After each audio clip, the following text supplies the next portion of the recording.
conectados, pero va para ustedes también que están del otro lado de la pantalla. Bueno, bienvenidos a todos a esta primer clase de esta modalidad que, bueno, es algo nuevo que estamos implementando. Yo soy la doctora López, estoy los lunes a la noche, no sé si alguien es del turno, pero a la mayoría no le veo cara conocida, así que deben ser de otras comisiones. Bueno, la idea de hoy es implementar estas clases donde podamos, de alguna manera, encaminar lo que va a ser el estudio de, en este caso, neoplasias, que es, bueno, el trabajo práctico pertinente a estas 2 semanas, basado un poco en las dudas y también un poco en cómo encararlo. La idea es darles como el andamiaje para que ustedes después con esto sepan para dónde disparar.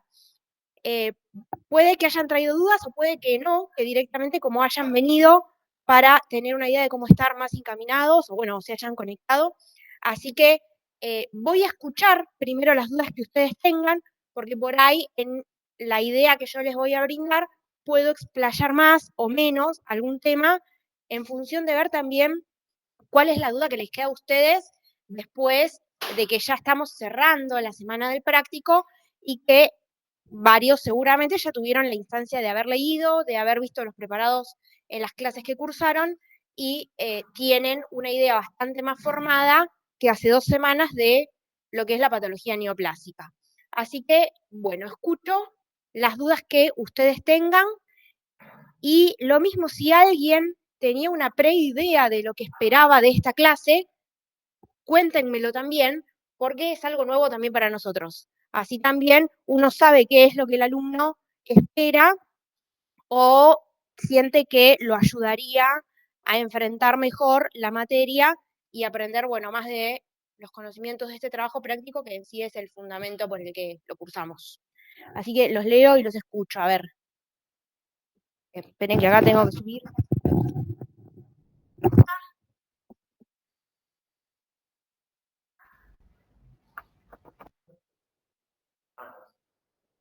Claro, ahí está. Tengo una duda respecto a la diferencia entre la vía de metástasis. Ahí, léelo con el micrófono. Sí, no, igual. Cualquier cosa que digan los alumnos. Igual lo escrito ahí en la casa lo ven. No, ahí sí, pero no sé si todos lo llegan a leer. Yo no lo llego a leer. Eso que te puedo saber. Bien. A la primera pregunta, vías de diseminación en displasia 2 dudas.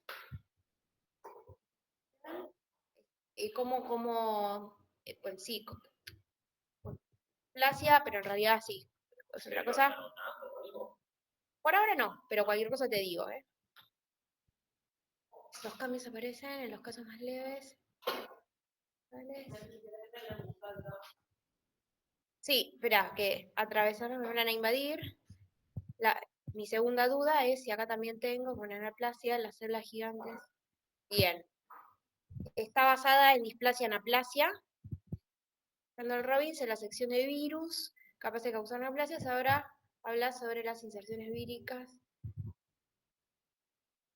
Pero si tiene inserciones el mismo dentro de todas las células.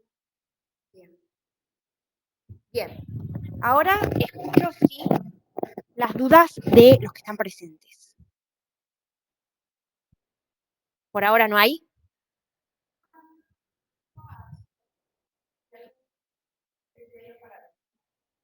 Bien. Bien.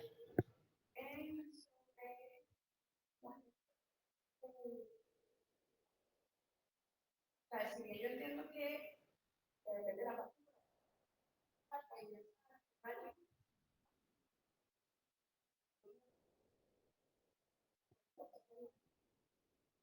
pero no entiendo cómo si el cáncer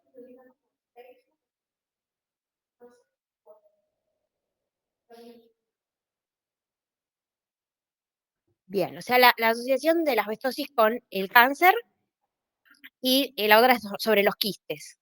Bien. ¿El resto, chicos? Bien.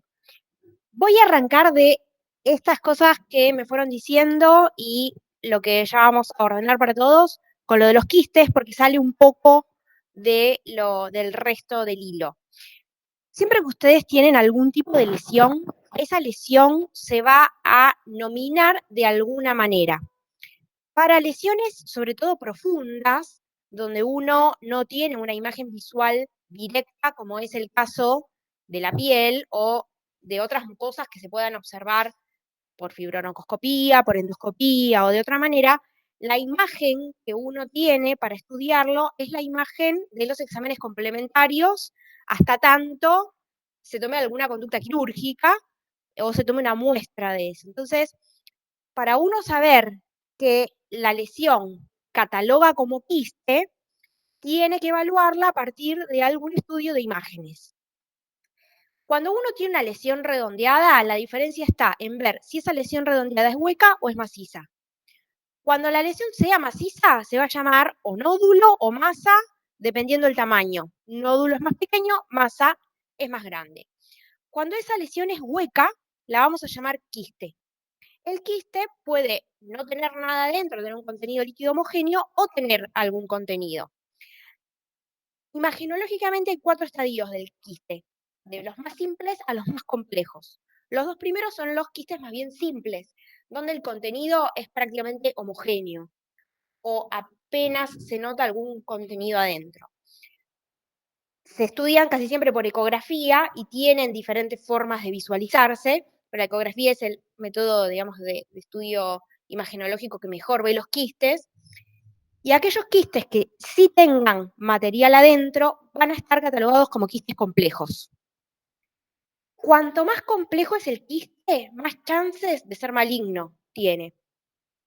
No obstante, hay quistes que no son neoplásicos, son, por ejemplo, infecciosos, y no sé, los quistes, por ejemplo, son bastante comunes en riñón y en hígado y no tienen ningún tipo de significación patológica, son hallazgos, simplemente se controlan, esos van a ser quistes simples. ¿Qué te va a llamar la atención de un quiste? La localización y la complejidad. Cuando el quiste esté en ovario, no es lo mismo que esté en riñón o que esté en hígado. Y repito, cuanto más complejo sea, es decir, cuanto mayor contenido heterogéneo tenga, más nos va a alarmar como para pensar que pueda ser algo maligno. Después la tendencia a crecer en forma quística de una neoplasia la van a dar algunas neoplasias con mayor frecuencia que otras, obviamente. Pero bueno, si vos tenés un quiste complejo en riñón, sí podés pensar que es una neoplasia. Si el quiste simple, no. Y siempre el control es imagenológico en determinado periodo de tiempo y se controla el crecimiento y que no aumente en complejidad. Ahora sí, arranco entonces con particularmente todo lo respectivo a neoplasias, ahondando un poco en lo que nos preguntaron. Y una duda, ¿cómo se estimula la neovascularización? ¿Cómo encarar este capítulo? El Robbins es bastante ordenado, pero por momentos habla de cosas demasiado puntuales y puede que se pierdan y haga que cuando lleguen al final se nos pierdan los últimos temas. Entonces, lo principal para empezar a hablar es que se entienda lo primero, que es la nomenclatura. Entonces, en nomenclatura,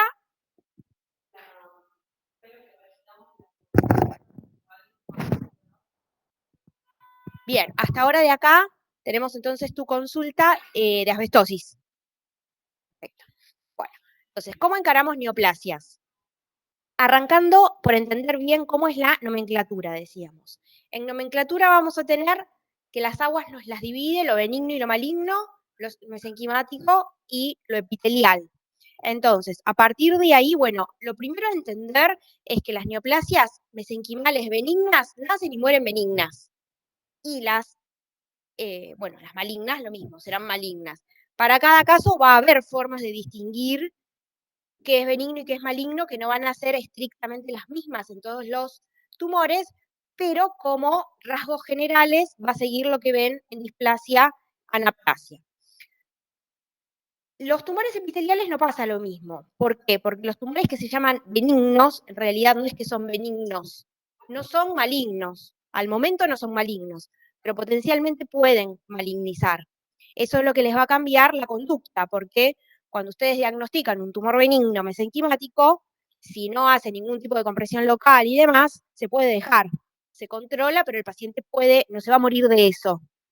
Ahora, si a alguien le diagnostican un tumor epitelial benigno, ese tumor, aunque en un bajo porcentaje, aunque sea un 2%, puede malignizar. Por eso es que el lugar donde hay un pólipo se saca, los adenomas, que pueden crecer como pólipos o no, van a tener siempre conducta quirúrgica, y recordar también los papilomas, que es la versión no maligna de los epitelios de revestimiento, que es un concepto que a veces queda medio olvidado y uno pone toda la atención en los adenomas. Así que con eso, encarar el capítulo. Segundo paso, estamos en presencia de una neoplasia maligna, viene lo que algo por acá preguntaban, vías de diseminación. Lo crucial en vías de diseminación es conocer cuáles son y cuáles son las principales para cada tipo de tumor. Por eso, si no entendimos cómo se clasifican los tumores, va a ser difícil que podamos seguir avanzando. Cuando encaminamos vías de diseminación, van a ver que también, según la localización del tumor primario y la estirpe, ¿no? Epitelial mesenquimático va a ser la forma más frecuente que tenga de diseminación. Que sea la forma más frecuente no implica que sea la única, ni la que le vaya a ocurrir a la totalidad de los pacientes, pero sí va a ser la que primero vamos a tener que ir a estudiar y la que también va a preestablecer los estudios para cada caso que se hagan frente al diagnóstico de un tumor. Voy a volver ahora a una pregunta que habían hecho por acá de vías de diseminación.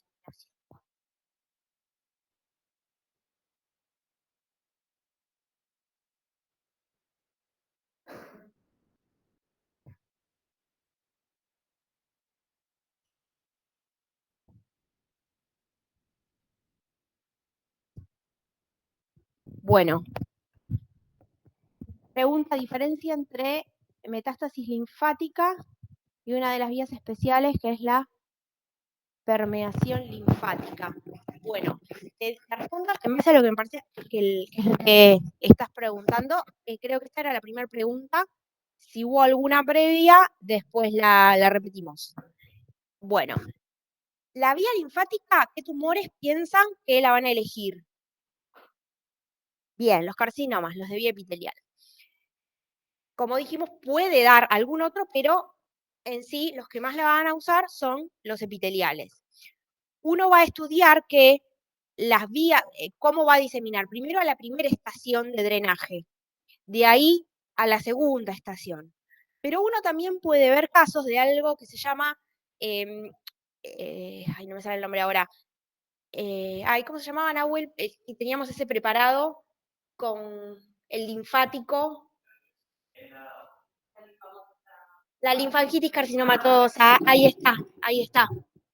Uno puede ver cuadros en donde la manifestación venga dada por la oclusión linfática tumoral y que eso sea lo que da manifestación clínica. Por ejemplo, en un cáncer de mama con metástasis linfática axila, que la paciente consulte porque ve un aumento de tamaño en uno de sus brazos. A veces, cuando pasa esto, el tumor como que asienta dentro del vaso linfático y lo termina ocluyendo justamente por el espacio que ocupa ahí y porque son células que no actúan independientes ni normales como si fuera otra célula que normalmente viaja por el sistema linfático. Entonces, es un cuadro clínico que lo van a observar como carcinogénesis propiamente linfática y puede proceder de algún tumor epitelial que, aunque no haya dado sintomatología local, se esté manifestando de esa manera. Lo mismo cuando sea algún tumor, digamos, infradiafragmático, o sea, no sé, cáncer de próstata o incluso de recto, que podría migrar a ganglios inguinales y podría dar lo mismo en algún miembro inferior y que sea ese el motivo de consulta del paciente, aunque no haya generado algún otro tipo de manifestación directamente por lo que en el lugar donde se genera. Cuando hablamos particularmente de los tumores, de las neoplasias malignas, van a ver que empiezan a hablar de estos conceptos de diferenciación y anaplasia. ¿Qué pasa con la diferenciación y la anaplasia? Son como dos polos dentro de lo mismo. O sea, un tumor cuanto más se asemeja a la célula de la que proviene, va a decirse que es más diferenciado. Cuanto más se diferencia de esa célula, o sea, más se aleja del parecido con esa célula original, va a ser más anaplásico. A su vez, hay características propias de los tumores anaplásicos. ¿Cuáles son? ¿Podrían nombrar alguna? Ay, no te escuché. El pleomorfismo, bien. Bien, hay alteración núcleo-citoplasma, hay extensas de eso, que es lo que aumenta el tamaño del núcleo, muy bien. Aparecen estas figuras mitóticas, aberrantes. El pleomorfismo es tanto celular como nuclear. No obstante esto, hay tumores que, aunque estén evolucionados y tengan gran capacidad metastásica, van a seguir siendo siempre monomorfos, como son los tumores embrionarios. Entonces, si bien esto es algo que aplicamos en forma general, hay casos particulares que pueden no cumplirlo. Porque, bueno, no es una ciencia exacta. O sea, no siempre las cosas van a tender a evolucionar igual. Partiendo de la displasia, uno también hay ciertas cosas que, si bien el tumor asemeja a la célula de la que procede, va a tender a imitar también funcionalmente, y no solo en su morfología, al sitio del que procede. Entonces, tumores que sean de epitelios de revestimiento van a poder, por ejemplo, secretar queratina. Entonces uno va a observar las perlas córneas y aunque sea un tumor diferenciado, va a ser un crecimiento anómalo en el lugar donde se encuentra y siempre tener presente que para tumores epiteliales el criterio, digamos, de que ya es maligno, más allá de lo que uno observe morfológicamente en el tumor local, va a ser que invada o que sobrepase el límite del epitelio, sea la membrana basal o la muscular de la mucosa. O sea, que estas cosas se van a ver aunque el tumor sea diferenciado. O hay casos en donde, por ejemplo, un tumor de tiroides, ya lo van a estudiar, hay 4 tipos. El folicular, por lo único que se va a distinguir del adenoma, que es su versión benigna, es porque haya microinvasión vascular o porque sobrepase en algún lado el límite de la cápsula. Uno con solo tener una biopsia no puede saber si es benigno o maligno, porque a veces el maligno es muy bien diferenciado, pero invadió, en algún lado invadió, entonces eso es lo que nos va a marcar. Y la conducta por ahí no sería la misma que si es un tumor diferenciado en otra localización, donde uno puede ya saber de otra manera si el tumor malignizó o no. Porque siempre saber si ya malignizó nos va a cambiar la conducta quirúrgica, le va a cambiar el pronóstico al paciente y no va a ser lo mismo. Entonces es algo que siempre va a haber que saber con exactitud y no con un grado, digamos, de probabilidad, porque ahí necesitamos la certeza. Bueno, eh, vuelvo a la pregunta acá, de displasia.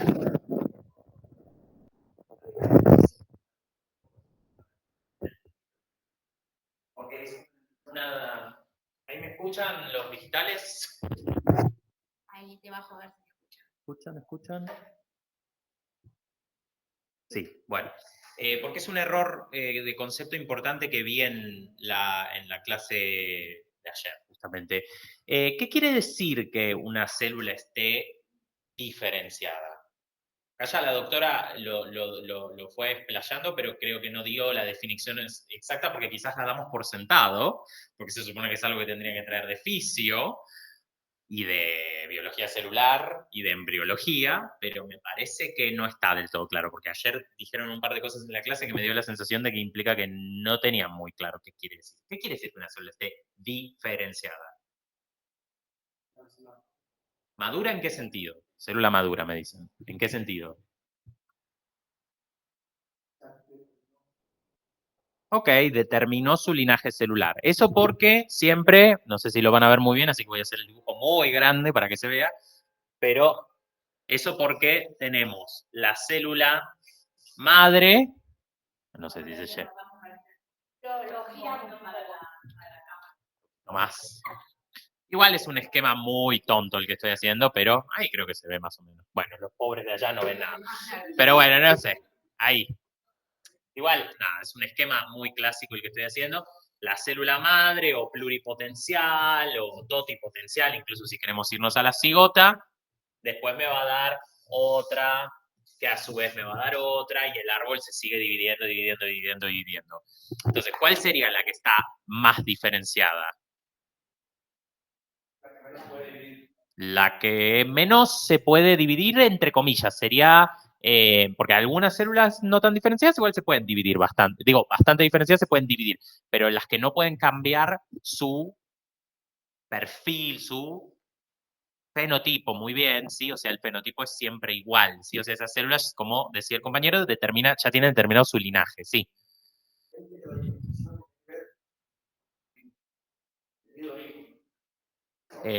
Sí, digamos, o sea, sí, depende de qué estemos hablando. Si hablamos de la diferenciación en general, como digo, la definición más básica es qué tan lejos está, o sea, voy a dar una definición didáctica, no una definición quizás de libro, pero una definición didáctica es qué tan lejos está de la célula totipotencial que cuál es.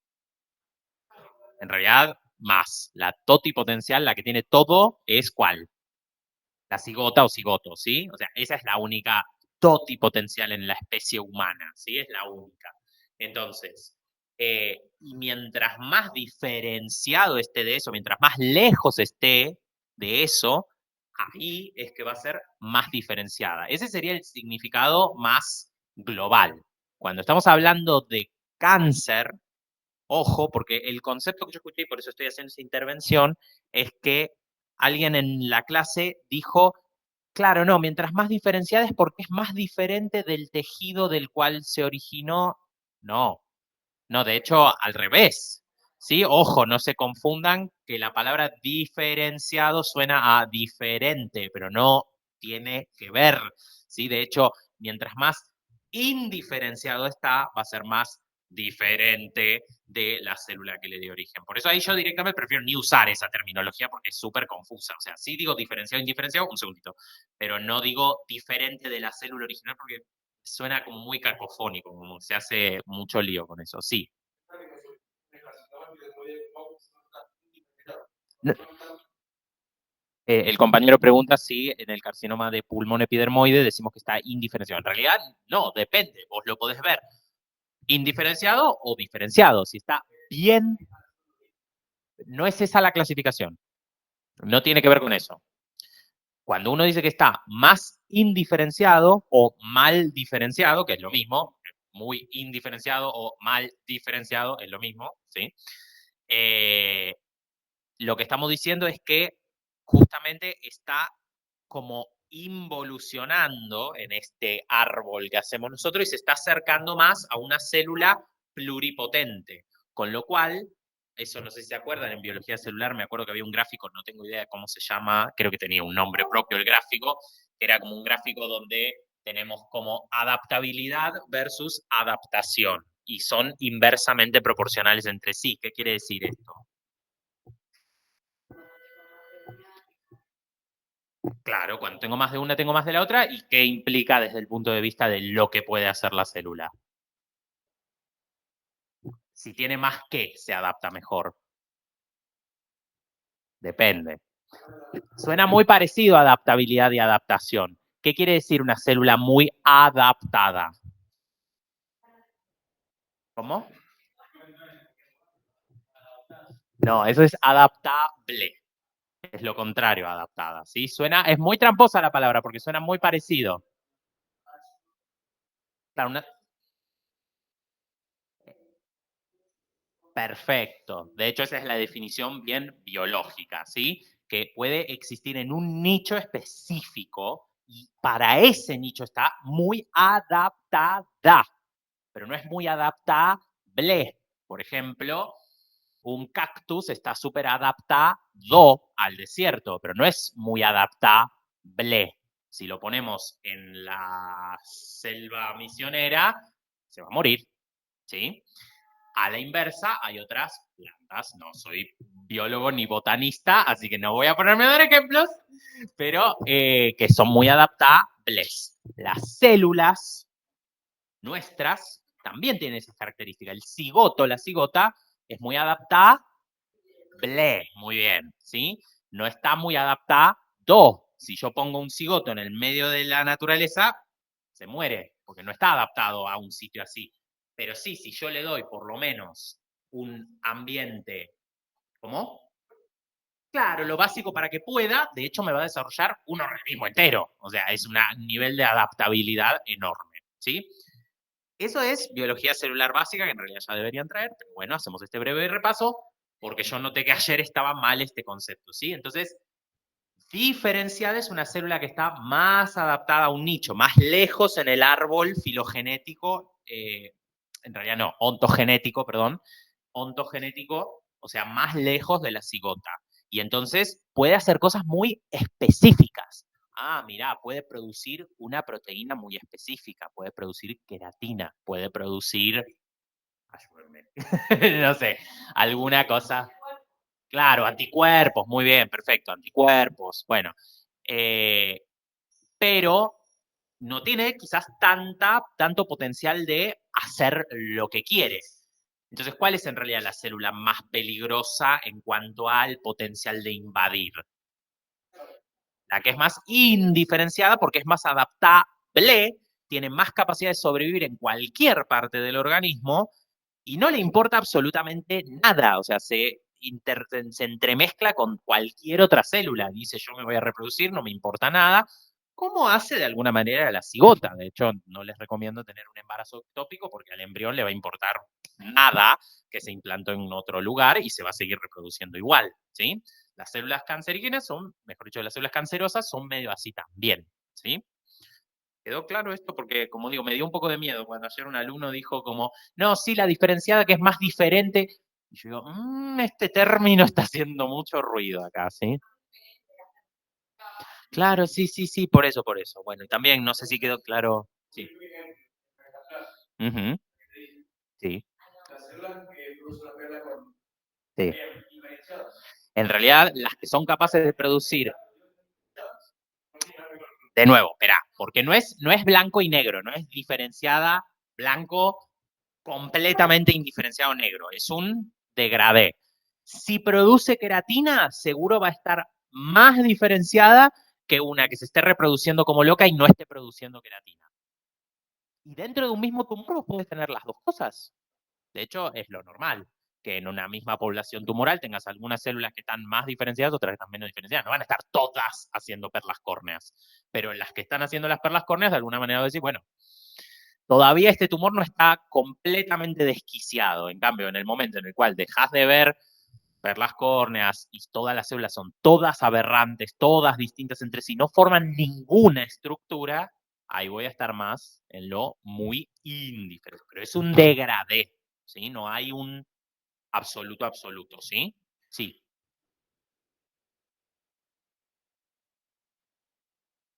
¿Cómo puede evolucionar?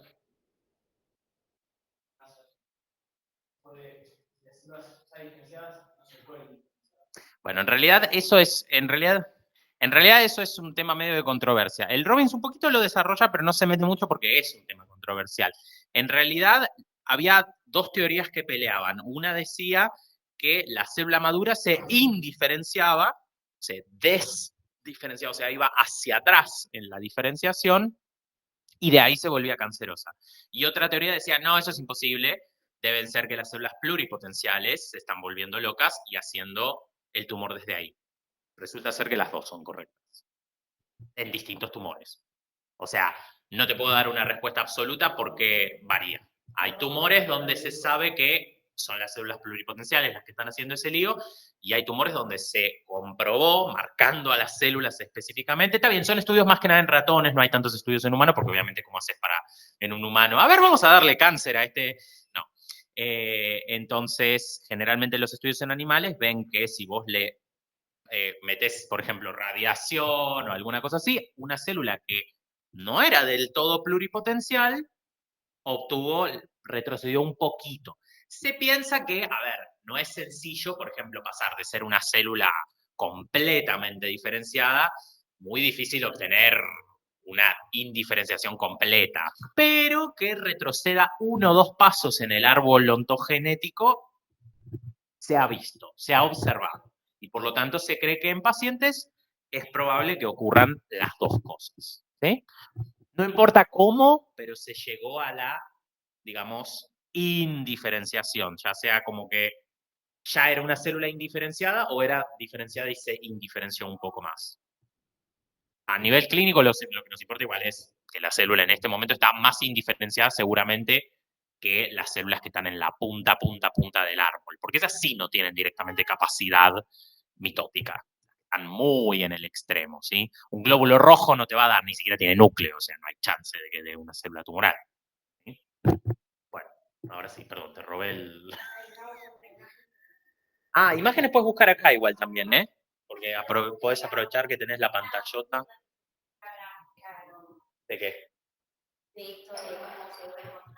Ah, bueno.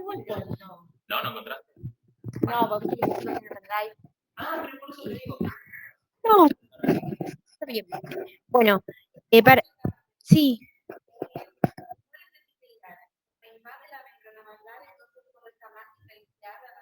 No, no necesariamente. Eso lo que te va a indicar es que ya es maligno, porque ya invade. O sea, ya sobrepasó el límite de el territorio en donde se originó y está invadiendo un tejido externo. Entonces te va a aumentar la severidad, ya tenés que evaluar ahí si es invasión linfática, pero no necesariamente va a ser indiferenciado.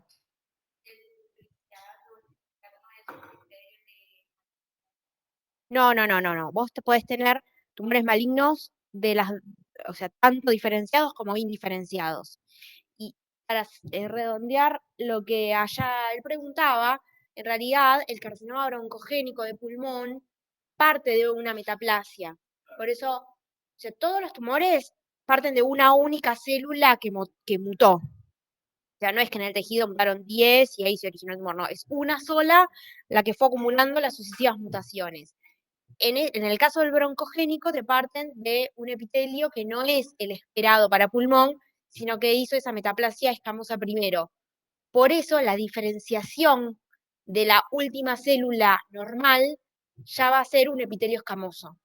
Y a lo que tienda a asemejar la célula neoplásica va a ser el epitelio escamoso porque es en el cual se originó. Entonces, ahí sí es que podés tener la perla córnea en función de que se está asemejando funcionalmente a esa célula original. Aunque en pulmón no tendría nada que hacer la queratina. Claro, pero bueno, es por ese motivo que se considera más diferenciado en esos casos que cuando ya no identificas nada. En realidad los tumores anaplásicos, si vos lo ves solo, no sabés dónde está.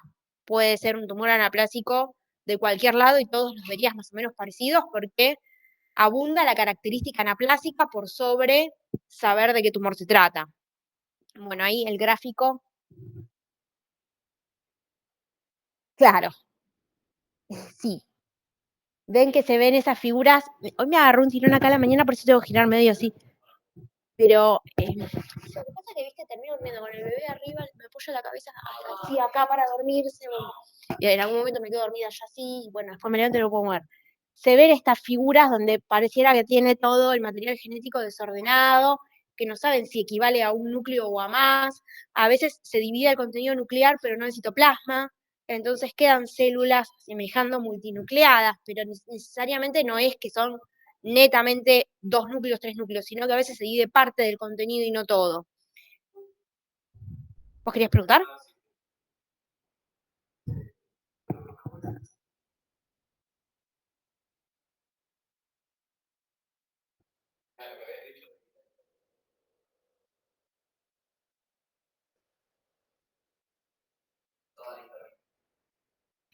Creo que eso no es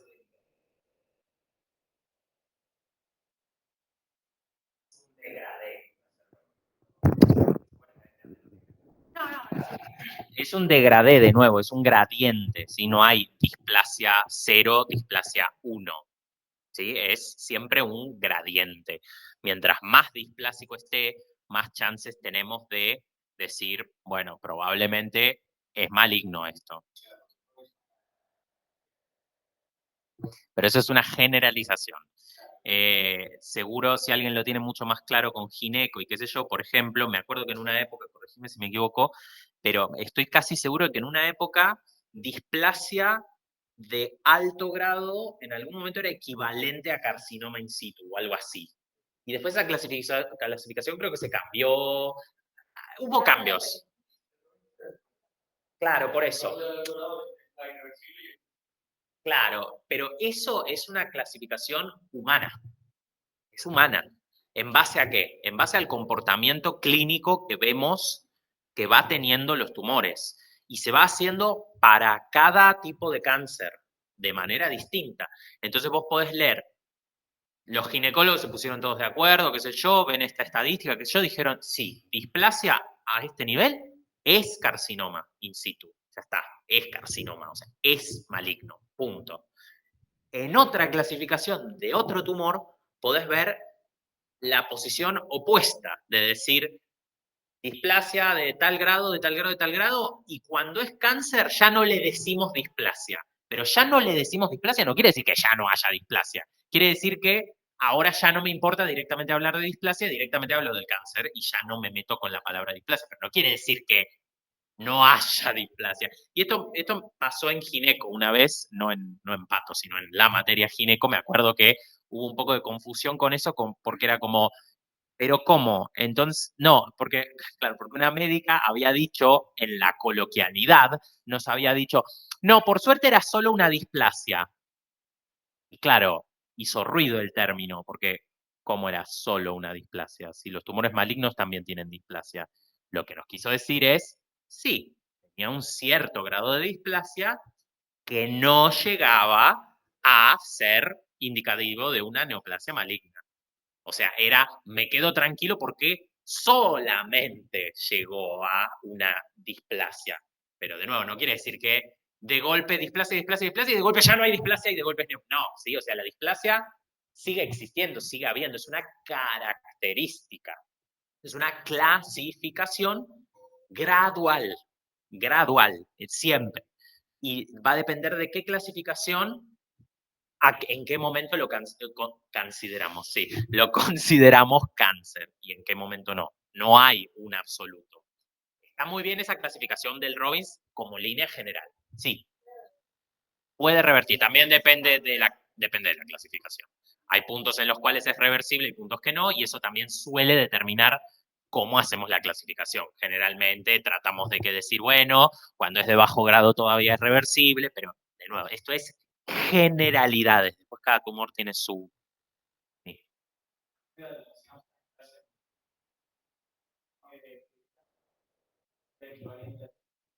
En algunas clasificaciones.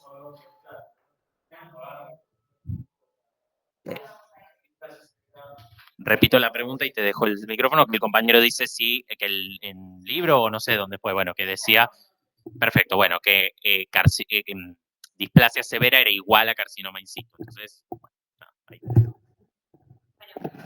Ahí estamos. Esto de que les comentaba se habla sobre todo en cáncer de cuello de útero. El cáncer de cuello de útero es de los más por ahí estudiados y tiene algún comportamiento un tanto distinto por ahí al carcinoma epidermoide en otro órgano. Una, bueno, por el acceso que hay también a las muestras y que muchas veces uno va teniendo como muestras previas al desarrollo del tumor por controles habituales. Por ahí, no sé, cuando aparece un carcinoma en piel, uno lo diagnostica ya en el estadio carcinoma y no tiene los pasos previos, pero en el cáncer de cuello de útero sí pasa un poco, va en la línea de lo que él preguntaba. Uno ahí va midiendo la displasia, ¿cuántos tercios del epitelio ocupa?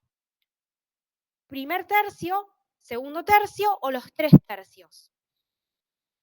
Cuando son poquitos, primer y segundo tercio, esa lesión puede evolucionar muy lento, entonces no apura con un tratamiento. Y será el tratamiento más conservador en función de que la edad de la paciente y que haya tenido hijos o no, o desee tener más hijos, lo va definiendo, porque se puede bancar, digamos, todavía. Cuando vos ya tenés los 3 tercios, puede que lo vea un patólogo esa muestra y diga, bueno, esto es una displasia avanzada porque hay 3 tercios, pero puede que haya otro que vea que ya está todo cubierto y diga, esto es un carcinoma in situ. Y otro te va a decir es una displasia severa y otro te va a decir es un carcinoma in situ. Es tan sutil la diferencia, y aparte uno depende de lo que tiene la muestra, no ve la totalidad, que ya la displasia severa se considera equivalente a carcinoma in situ incluso para el tratamiento. Y ahí sí ya no se puede ser tan conservador, porque si bien el carcinoma in situ no invadió, está a un paso de hacerlo. Entonces, ya ahí sí la conducta va a tener que ser extirpar para que esto no siga evolucionando y después ya pase a mayores, digamos. Y yendo a lo que acá preguntaban, que, que era a qué nivel, digamos, del epitelio aparecen los cambios displásicos, siempre las células se dividen en las capas más basales, con lo cual aparecería a partir de ahí. Lo que pasa es que no necesariamente es lo que uno ve cuando lo observa, porque esa célula va a seguir en la evolución del epitelio. Entonces puede que uno empiece a observar los cambios displásicos en algún estrato medio, dependiendo de la muestra que tenga, pero saben que las células que se dividen son las basales. Es carcinoma invasor ya. Invasor, sí. De, de bases moleculares del cáncer. Bien, ahí vamos igual un poco a eso. Siguiendo igual, así no nos perdemos el hilo. Dentro de lo que veníamos hablando, bueno, va de la mano con esto de displasia anaplasia conocer los criterios o las características de los tumores malignos para poder compararlos con los benignos, ¿no?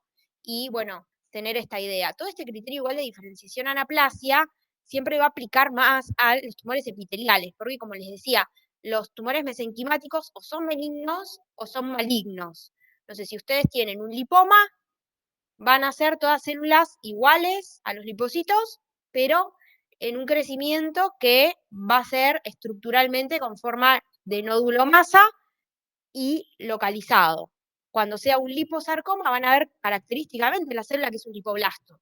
Entonces, es como un núcleo central con las vacuolas lipídicas alrededor como en forma de flor, digamos. Y eso es lo que lo va a definir. No es que uno va a ir al otro o que pueden medir esto de los grados de displasia. Habitualmente no, es un crecimiento un poquito más alto en tasa de celular que el tejido normal, pero no va tanto esta línea de la displasia. Si en los malignos van a poder ver algunos un poco más diferenciados, otros más indiferenciados, pero todos igual van a ser malignos. Lo que va a regir es más para los epiteliales, pero de todas formas, lo que dijimos antes, como siempre, un pólipo puede evolucionar a un adenocarcinoma, el pólipo se va a sacar, así esté en intestino, en la nariz, en el endometrio o no sé, o en la vesícula biliar. Siempre el pólipo va a tener esa conducta, más si está en un lugar donde uno no lo puede ir siguiendo. Y bueno, y porque aparte podrían potencialmente aumentar los síntomas locales. No sé si es en la nariz, uno tampoco lo va a poder dejar crecer mucho. Bueno, tienen toda la parte después, no me acuerdo en qué orden sigue primero el Robbins, pero vamos con la parte genética, de las bases moleculares, eso es bastante largo. Yo les diría ahí, saquen conclusiones. No tanto estrictamente los pasos puntual, sino que quédense con las conclusiones de lo que van leyendo y sepan de los 4 grupos de genes, digamos, que tienen, que pueden estar alterados, bueno, los de reparación del ADN y demás, eh, presten atención en no confundir, que por ahí es el error que a veces más se repite, los supresores de tumores con los protoncogenes. Sepan que los supresores de tumores, o el P53, el del retinoblastoma, son los que necesitan los 2 alelos mutados para generar tumores, y los protoncogenes, que son los que actúan como factores de crecimiento, receptores de factores de crecimiento, ya con que un alelo esté mutado, se estimula el sobrecrecimiento. Y que es la sucesión de mutaciones en una única célula, los tumores son monoclonales siempre, lo que va a generar el tumor. Y eso es lo que después va a gatillar, que por acá preguntaban también en el chat, la generación de neovasos y demás, que después eventualmente les paso para algún material extra, pero creo que lo tienen, lo de neoformación que preguntabas, no me acuerdo ya quién, pero lo tienen en uno de los videos que está en YouTube. Así que les recomiendo por ahí verlo de ahí, que aclara bastante, yendo también un poco más a lo puntual, a la profundidad o a cómo comprender bien el tema, que es algo un poco de lo más complejo por ahí que tienen en el capítulo. ¿Vos querías? Sí. ¿Al efecto? ¿Pueden ustedes aportar algo más, Pau? No, Nahue. No sé cómo definirlo bien, o sea, no sé si es importante, es tan importante una pregunta. La otra es que no sé, me hace ruido en la cabeza que se define como el metabolismo aeróbico como producción de lactato. No termina de cerrar. Es decir, anaeróbico como producción de lactato. Acércate.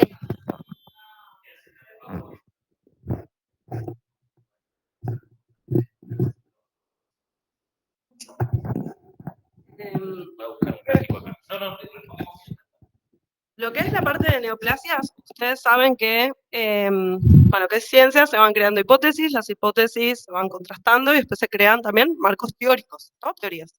Bueno, entonces ustedes van a ver que hay distintas teorías acerca de cómo se desarrolla un cáncer.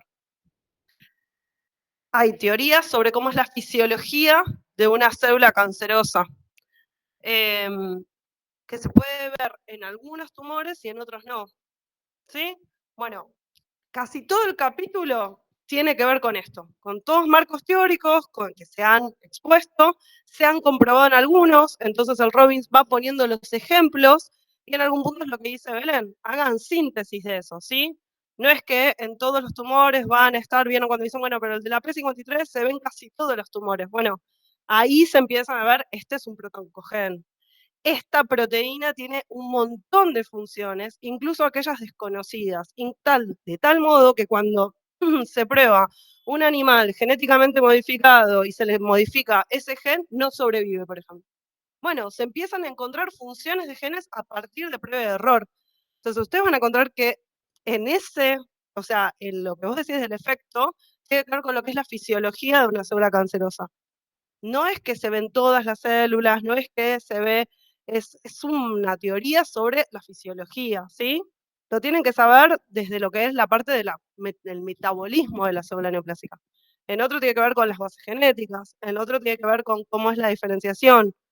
Son todos temas distintos dentro de lo que es neoplasias. Y son las generalidades y los tienen que saber.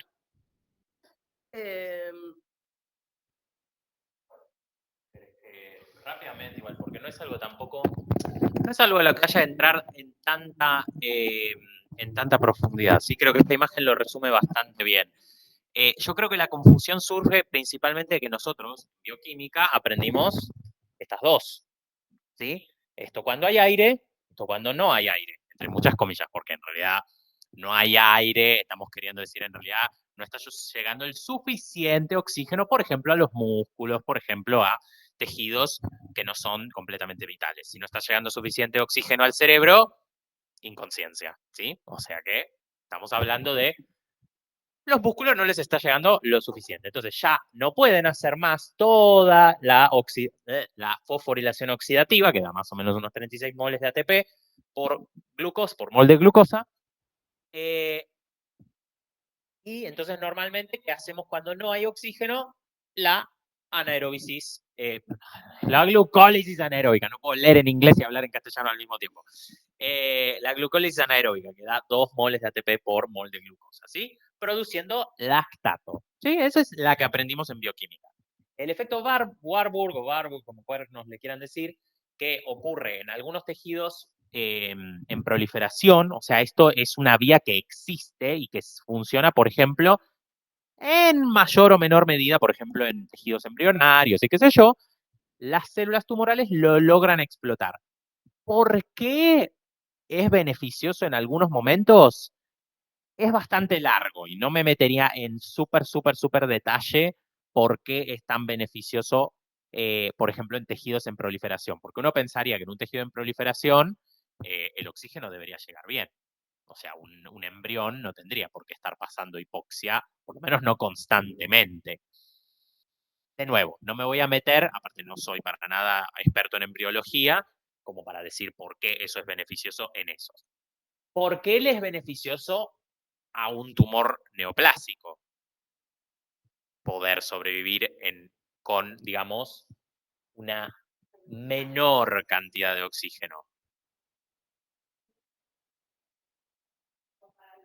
Muy bien. Hasta que no genera los neovasos no está tan bien adaptado justamente y entonces no puede quizás hacer todo lo que, bueno, todo lo que podría ser una célula normal. Entonces, por un lado, sigue pudiendo hacer la fermentación sin oxígeno,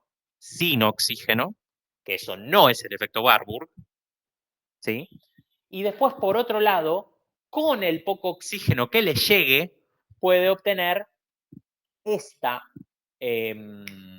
fermentación o glucólisis aeróbica, no anaeróbica, ¿sí? Aeróbica, en la cual a partir del piruvato se puede hacer lactato de la misma manera que se hace en la anaeróbica. Quizás acá estaría un poquito más claro si justamente acá esta es la vía del no oxígeno, ¿sí? Esta es la vía que está en grueso, es la vía sin oxígeno.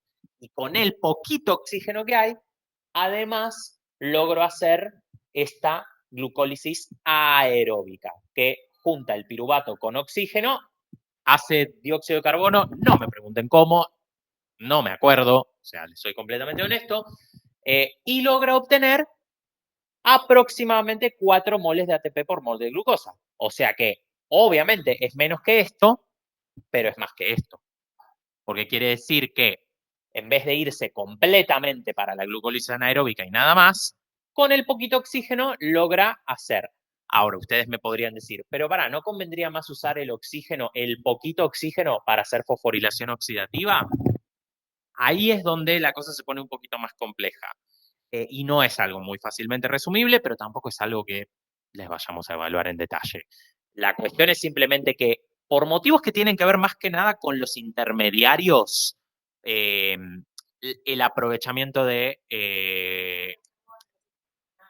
no tanto el acetil-CoA, sino más el NAD. El NAD. Las coenzimas, eso, gracias, no me salía.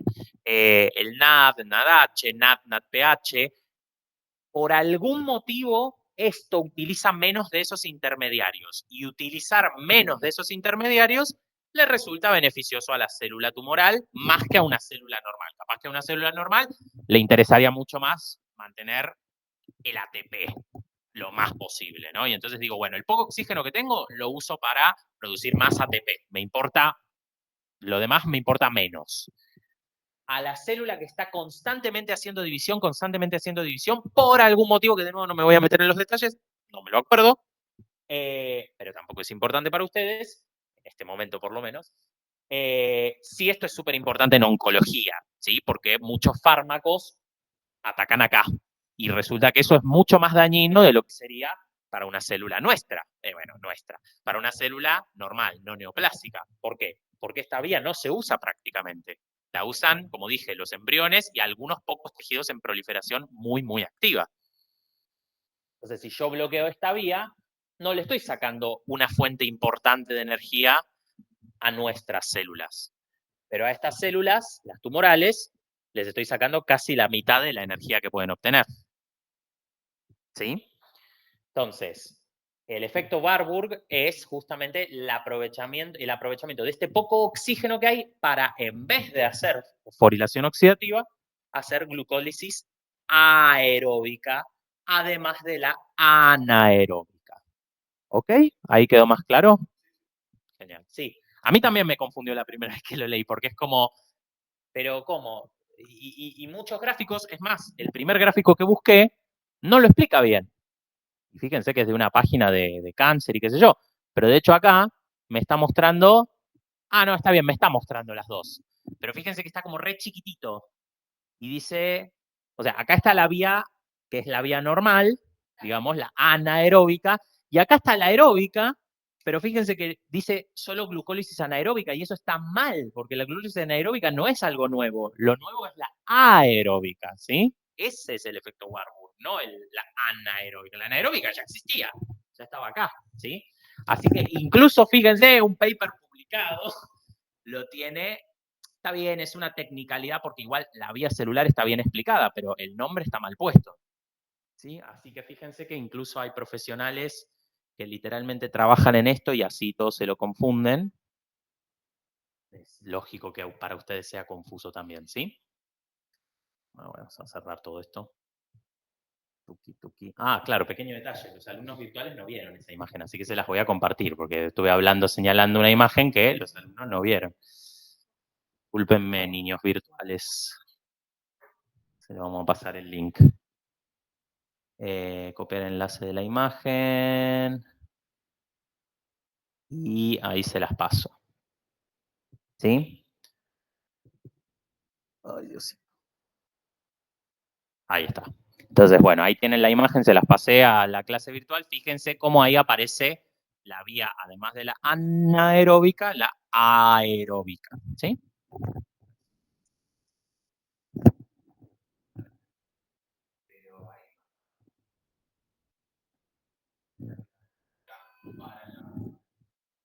Y por más que porcentualmente es chiquita, fíjate que es casi la mitad del ATP. O sea, una cosa es el porcentaje de lo que se usa del piruvato. 95% del piruvato va para la anaeróbica, pero produce 2 moles. Y ese 5% produce otros 2 moles más. Entonces, en total, casi 4 se logran del 100% del piruvato y cortándole ese pequeño chorrito de glucólisis aeróbica, le cortás a la mitad el tumor, el ATP al tumor, ¿sí?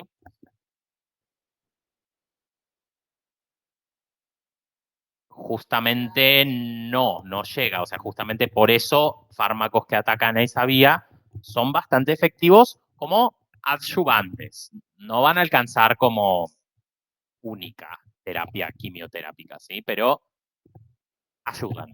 Y se usan, ¿eh? Más en algunos tumores que no. De hecho, un poco también pasa que la mayor parte de los tumores, cuando tienen alta tasa de reproducción, tienen áreas de necrosis porque no se llega a mantener la viabilidad de las células. Voy con un par de preguntas de acá que son de cosas que fuimos diciendo.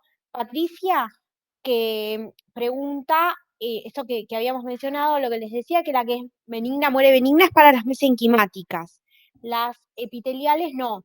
En realidad, aunque se llaman benignas, serían no malignas por ahora, pero sí pueden evolucionar a la malignidad. En los mesenquimáticos es extremadamente raro que eso ocurra.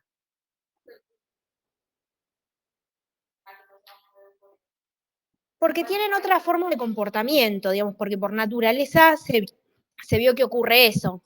Como por ejemplo, no sé, son muy comunes los miomas en útero. Y el mioma no lleva un tratamiento, así la paciente tenga un mioma o 10 miomas. Si no da síntomas, que pueden ser síntomas, no sé, anemia por mucha hemorragia, si es subendometrial, se dejan y se controlan.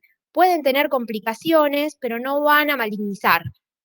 Y bueno, se observó que ese es el comportamiento, por eso es que, claro, que no es un comportamiento que evolucione a la malignidad. Se generan, digamos, por otras cosas y no, y sería ahí sí correcto el término benigno.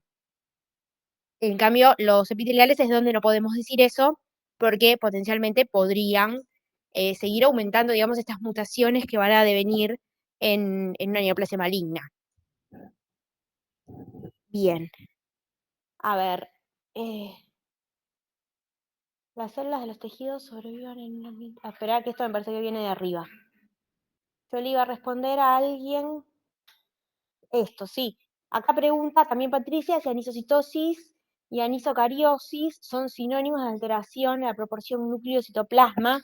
En realidad, por el prefijo anisocitosis es diferencias en los tamaños citoplasmáticos y anisocariosis diferencia en los tamaños nucleares, que no necesariamente implica una alteración en la proporción, sino que vos en lo que observás, en el tejido que observás, ves que hay células de distintos tamaños, unas comparadas con las otras, y núcleos de distintos tamaños, unos comparados con los otros, como el pleomorfismo sería. Y aparte está la alteración núcleo-citoplasma. Bueno, lo del carcinoma in situ, displasia grave ya lo dijimos. Bueno, esto de neovascularización, acá me falta lo de los virus, que ahora vamos con lo de los virus. Estoy reviendo las preguntas que había acá, chicos, porque sí que se fueron sumando. Si hay anaplasia, las células ya maduras pierden su diferenciación y la célula madre tiene nuevas. No. No. Acá la pregunta dice así, les leo a todos para los que están acá. Si hay anaplasia, las células ya maduras pierden su diferenciación o la célula madre tiene nuevas células hijas que se diferencian en distintos grados. Bueno, no, como dijimos, son siempre monoclonales, o sea, es una célula la que fue acumulando mutaciones y en lugar de aumentar su diferenciación, como que va para atrás involucionando, digamos. Pero no es que la célula madre tiene nuevas células hijas, sino que es a partir de esa célula que se fue dividiendo, el linaje de esa célula acumula las mutaciones. A ver.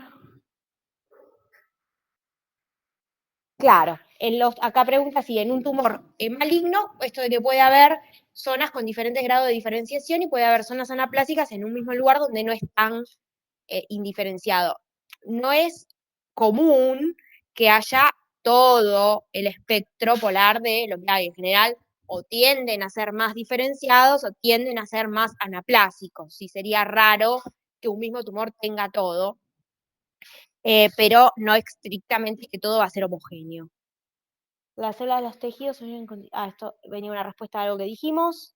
Listo, y hasta acá llegamos. Bueno, después tienen la parte de factores geográficos asociados al cáncer, que es más de lectura, eso no les suele traer complicaciones. Hay factores que tienen que ver en cuanto a lo geográfico por cosas puntuales de la forma de vida de la población local, sea alimentación, no sé, contaminación del aire, características del agua, pero también hay otras que son independientes, digamos, de las costumbres humanas y van a tener que ver, por ejemplo, no sé, con la exposición solar y otro tipo de cuestiones. Entonces, tener en cuenta esto de las cuestiones geográficas a modo general no es tampoco lo más importante en cáncer, pero sí tomarlo en cuenta como un factor epidemiológico más. Y después tiene la parte de carcinogénesis biológica, química y física, que es cuestión de sentarse a leerlo, no tiene mucho secreto. Una pregunta había de los virus. En general, cada virus se comporta, lo digo por una pregunta que hubo acá sobre cómo se insertan los virus en el ADN. Cada virus lo que tiene es tropismo por un tipo celular. Vieron que, por ejemplo, saliéndonos de lo que es cáncer, ¿no? Pero el virus que da hepatitis no da neumonía. Y el virus que da neumonía no da hepatitis. Entonces, ese tropismo es como la afinidad que tienen los virus por afectar a ciertas células y no a otras. Entonces, es común que por ese tropismo también se suelan insertar siempre por afinidad con ciertas secuencias de aminoácidos del ADN y por eso se suelen introducir siempre en regiones similares del ADN en los diferentes pacientes estudiados. Lo que no quiere decir que con sucesivas mutaciones a la hora de hacer un diagnóstico se respete, porque tampoco se va a respetar nada, digamos, de la arquitectura normal de una célula cuando la célula ya es cancerosa. Pero sí tienen ese tropismo por cierta región del ADN. Y de ahí conocer, bueno, cuáles son virus oncogénicos y a qué tumor está asociado cada uno. Vamos con lo de la asbestosis que vos preguntabas. Con la asbestosis lo que pasa es que, o sea, es correcto lo segundo que vos proponías, que es el hecho de una inflamación crónica, porque siempre las inflamaciones crónicas, por los desechos que producen, aumentan las chances de mutaciones del ADN. Lo que pasa es que con ese criterio uno podría decir, bueno, entonces, claro, un paciente que tiene neumonías a repetición, un paciente que, bueno, tiene otro tipo de neumoconiosis, un paciente asmático, cualquiera podría desarrollar cáncer y sin embargo lo hacen particularmente con asbestosis. Si bien hay un patrón influyente, ¿sí?, de la respuesta inflamatoria, es la partícula la que tiene más tendencia a desarrollar estas partículas reactivas del oxígeno que son que generan mutaciones en el ADN. y va dado justamente por la partícula de asbesto y las características. Y por eso es que no solamente aumenta el cáncer pleural, que podría ser por un efecto de contacto, también te va a aumentar el cáncer urotelial y el cáncer de colon, porque son los lugares por donde sigue su vía metabólica y por donde se va a eliminar. Pero es por un tema particular de la partícula.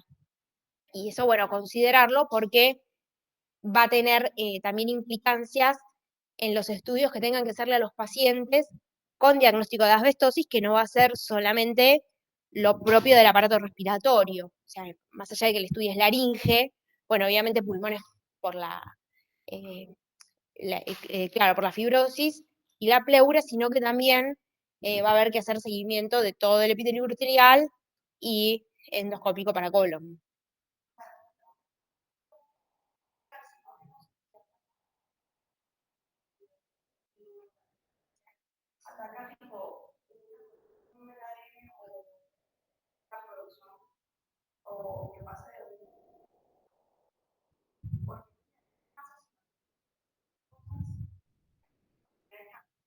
Mira, ahí lo vas a entender mejor cuando leas la parte de carcinogénesis química que te habla de los iniciadores y los promotores. Y ahí también te recomiendo el video de la clase de YouTube, que es toda una explicación de cómo esto se va generando y te toma ejemplos puntuales que te van a ayudar. Pero bueno, es lo mismo que justificaría que incluso las drogas antineoplásicas pueden generar cáncer. Porque te van a hacer una alteración en el trabajo del ADN en su duplicación. Entonces vos ahí ya, desde el vamos, tenés como un factor que le juega en contra a todos los genes de reparación del ADN y demás. Siempre hay mutaciones que pasan por azar, pero todos estos genes que actúan reparando el ADN la salvan. Cuando vos enlenteces todo eso, o de alguna manera le pones piedras en el camino, facilitas que otra cosa se desarrolle. Exacto, exacto. Que justo caigan en lugares críticos, porque una mutación te podría caer en un lugar que a la célula le genera apoptosis, y ahí no desarrollarías cáncer. Sin embargo, va a ocurrir por sucesivas mutaciones en lugares que sí. Bueno, una vez que seguimos entonces con la línea, una vez que pasamos toda la parte genética, que por ahí es la parte más engorrosa para leerla, porque una vez se está leyendo y ya se pierde, de dónde arrancó, qué es lo que sigue, bueno, por eso ir tomando nota de las cuestiones puntuales, y si es necesario, lo dejan ahí, siguen con otra cosa y después retoman, porque a veces la lectura es más sencilla de esa manera, van con la parte que les va a hablar de marcadores tumorales y marcadores de inmunohistoquímica. Para no confundirlos, los marcadores tumorales se dosan al paciente y se van, lo más común es que se dosen en sangre, pero también se podrían usar, por ejemplo, en otros fluidos, en líquido cefalorraquídeo, por ejemplo. ¿Para qué nos sirven los marcadores tumorales? Cuando uno no sabe de dónde procede un tumor del paciente, el marcador tumoral nos va a dar una idea de dónde puede venir. Porque a veces el tumor local es muy chiquito o no se manifiesta y se manifiesta una metástasis.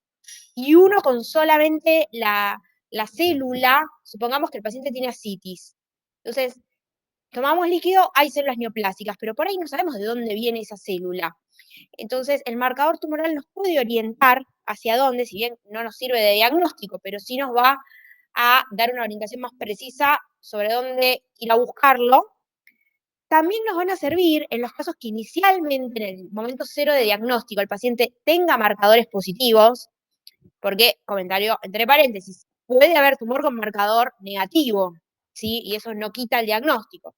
Pero en casos de que sea positivo, a medida que uno establece el tratamiento, va haciendo seguimiento con el marcador tumoral, porque está pautado en qué proporción tiene que ir bajando, por ejemplo, las distintas sesiones de radioterapia o quimioterapia, o en cuánto tiempo postquirúrgico tuvo que haberse reducido, no sé, en un 20, o sea, en un 80%, eso está preestablecido para cada tumor.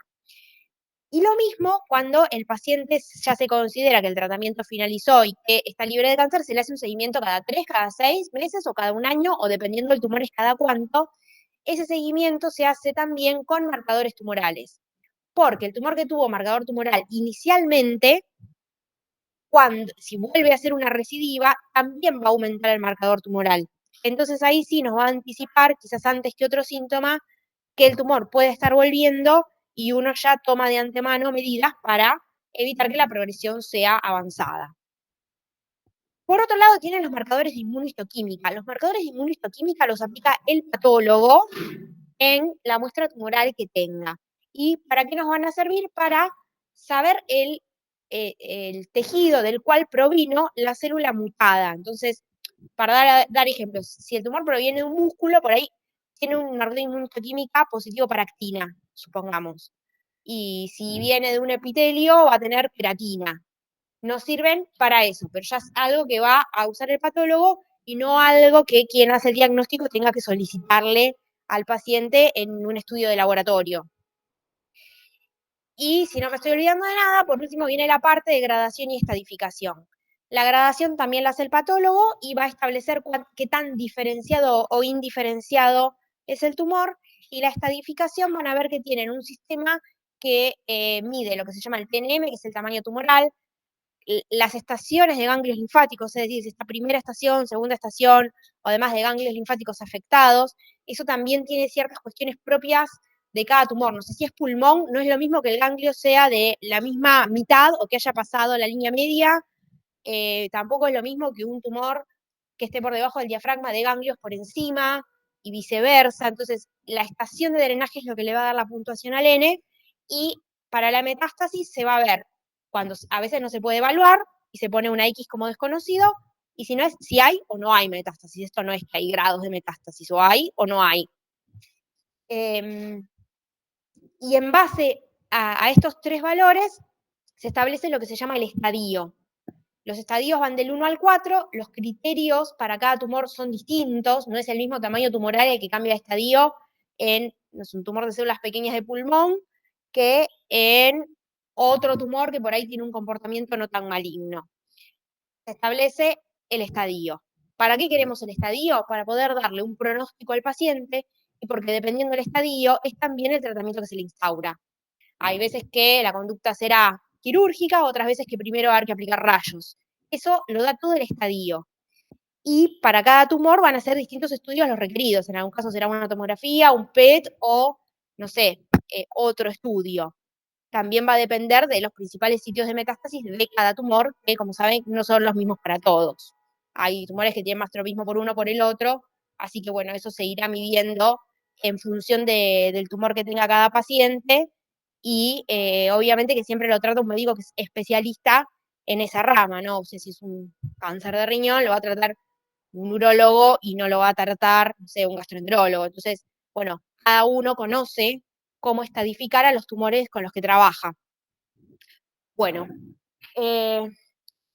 ¿no se agregaron preguntas acá? ¿Ustedes? ¿Algo más que quieran preguntar?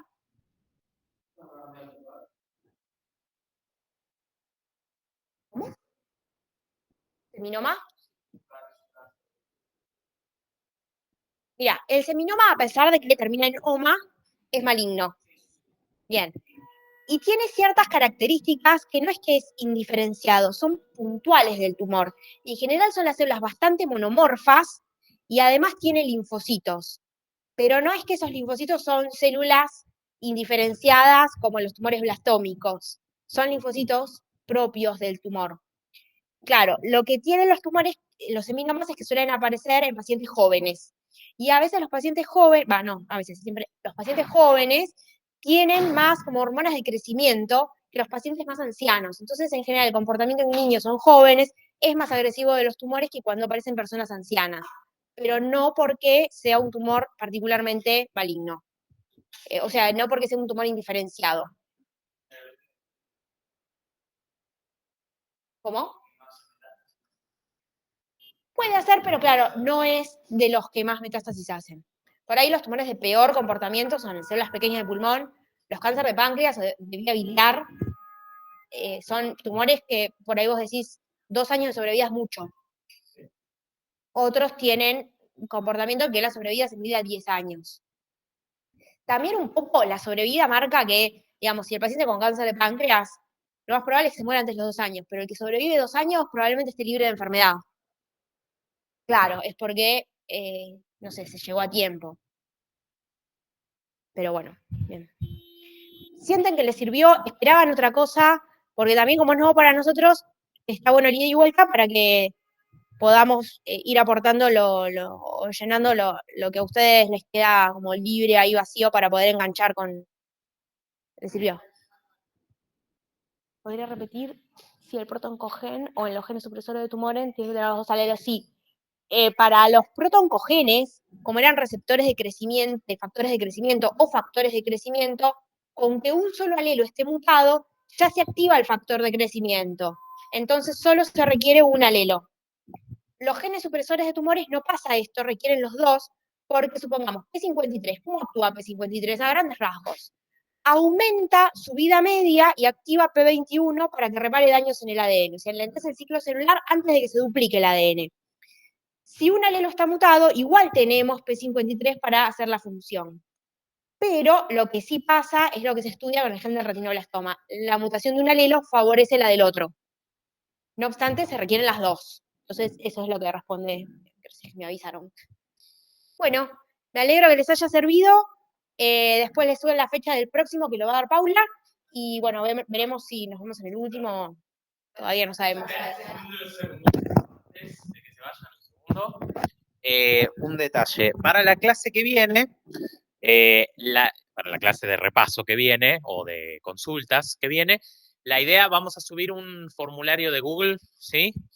Y la idea es que ahí suban las preguntas, esto se lo digo obviamente también a los digitales, la idea es que ahí suban las preguntas. En base a esas preguntas se va a hacer la clase, ¿sí? Esta como fue un poquito más improvisada, un poquito más a último momento, lo hicimos de una manera más libre, también para ver cómo salía y qué sé yo, pero la intención es que la próxima esté orientada realmente a las consultas, ¿sí? Entonces, las van a tener que mandar y se va a cortar 3 días antes de la clase, se va a cortar, digamos, el formulario va a seguir abierto, pero no se van a incorporar más preguntas, ¿sí? O sea que ustedes van a poder seguir mandando todo lo que quieran, pero va a quedar para la otra, ¿sí? O sea, si mandan hasta 72 horas antes del formulario, ahora respondo lo de la clase grabada, hasta 72 horas entra para esa semana. Si ya se pasaron de ese periodo, entra para la otra recién, ¿sí? Así que manden eso, se va a armar en base a eso, e igual tengan en cuenta que, igual esto va a estar aclarado en el formulario, pero no vamos a aceptar preguntas que sean el nombre de un tema, ¿sí? O sea, claro, no entendí tuberculosis, es como muy amplio, ¿sí? Las preguntas tienen que ser lo más concretas posible. Por ejemplo, no entiendo la diferencia entre la tuberculosis primaria y la tuberculosis secundaria. Bueno, sí, tenés razón. ¿Cuál es la diferencia entre... Exacto, ¿sí? ¿Cuál? Está bien. Sí, te tiene toda la razón. Bueno, entonces directamente, ¿cuál es la diferencia entre esto? Y si nos lo hacen mejor, más específico, mejor todavía, porque ¿cuál es la diferencia? Hay muchas diferencias. Hay diferencias en cuanto a los mecanismos, hay diferencias en... Entonces, por ejemplo, ¿cuál es la diferencia en el rol de la inmunidad en la tuberculosis primaria o secundaria? Es más, si tienen más de una duda, pormenorícenla y manden 2, 3, 4, o sea, no entiendo el rol, de nuevo, ¿cuál es la diferencia en el rol de la inmunidad? ¿Cuál es la diferencia en otra cosa? Por ejemplo, el inóculo, qué sé yo. ¿Cuál es la diferencia entre las manifestaciones morfológicas en la primaria y la secundaria? O sea, preferimos 1000 veces que manden 4 preguntas que parezca que son iguales, pero en realidad son puntos específicos de cada una, que nos manden tuberculosis. Enter. Porque eso no lo podemos preparar y la idea no es venir acá y hacer versión 2 del teórico que ya está subido en internet sobre tuberculosis, ¿sí? Porque para eso venimos acá, les ponemos el teórico y nos sentamos. Va a ser una clase de reposo, ahora sí, si quieres así, no te pones a tipear. Va a estar subida en el canal de YouTube, en el mismo donde están los teóricos, ¿sí? O sea, en el mismo canal va a estar subido. Estamos cruzando los dedos de que esto se supone que se tiene que grabar automáticamente. Si por algún motivo no está grabado automáticamente, lo lamento mucho, serán ustedes los testigos, cuéntenla, replíquenla, pero bueno, si llegamos a ver que hay un problema con eso, no debería haberlo, pero bueno, si llega a haber algún problema, la próxima preparamos de alguna manera para grabarla a lo bestia, manualmente. Va a ser una clase de repaso por cada tema. En realidad no por cada tema, por cada TP, claro. Y si se puede, porque hay disponibilidad de docentes, quizás hasta se pueda hacer 1 por semana. Bueno, Dios proveerá más de 1 por semana. Lo más probable, lo mínimo que vamos a tratar de cubrir es 1 por TP, o sea que quedaría en realidad 2. 2 clases de consulta más, nada más. Si conseguimos docentes para que haya 1 por semana, entonces quedarán 3 o 4, no sé cuántas quedan semanas. Sí, por eso, no tengan muchas esperanzas de que haya mucho más, porque es algo que estamos improvisando sobre la marcha con los horarios de todos los docentes como podemos. Y del aula, eso es verdad, también, ¿sí? Así que, como mínimo, esperen eso, 2 más. Si no, si podemos conseguir más, lo iremos anunciando, ¿sí? Pero bueno, estén por favor. Ah, bueno, acá Germán está grabando igualmente, por si llega a haber problema. Fantástico, Germán, si querés subirla a YouTube, todo bien, avísanos en la secretaría y... Sí. ¿Querés acercarte a Ana María porque no te van a escuchar nada? Dale, acércate. No, pero el micrófono es muy malo. El micrófono es muy malo, Ana. El micrófono es malísimo. Y bueno, no hay plata. No, es más fuerte que yo, soy vieja yo. Entonces, él es mi alumno, ¿no? Y fue mi alumno. Soy tu eterno alumno. Soy tu eterno Ay, alumno, no qué importa cuánto. emoción. Bueno, estas clases de reemplazo no implica que ustedes no estudien. Muy bien. Porque van a venir y van a aprender más si ustedes estudian. No, como digo siempre, no vengan a que los docentes que le están poniendo muy buena voluntad fuera del horario de que corresponde y demás, vengan, como digo siempre, me escuchan en las clases de formación docente y en la escuela de formación docente de patología, que el docente no venga a vomitar la clase, sino que venga a que ustedes aprendan. Y van a aprender haciendo preguntas, como dicen abuelos, específicas y concretas, y eso va a demostrar que estudiaron. Y les va a aclarar y les va a servir. Primero para aprender que es fundamental y es básico a futuro para toda su carrera, porque patología es una materia clave en la carrera. Es el inicio, el puntapié inicial del ciclo clínico. Entonces la tienen que saber muy bien y les va a favorecer para hacer un buen examen de selección múltiple como consecuencia. Y ahí vamos a comprobar si realmente se lograron los objetivos que pretendemos. Ustedes, en definitiva, el objetivo mayor es que aprendan y se vayan con lo básico para luego hacer un buen ciclo clínico. Pero depende de ustedes, no solamente de nosotros. Gracias y perdón. Bueno, eso chicos, tengan en cuenta, ¿sí? Bueno, hasta la próxima. Saludos, suerte. Y Germán, después pasanos el link. Se graba.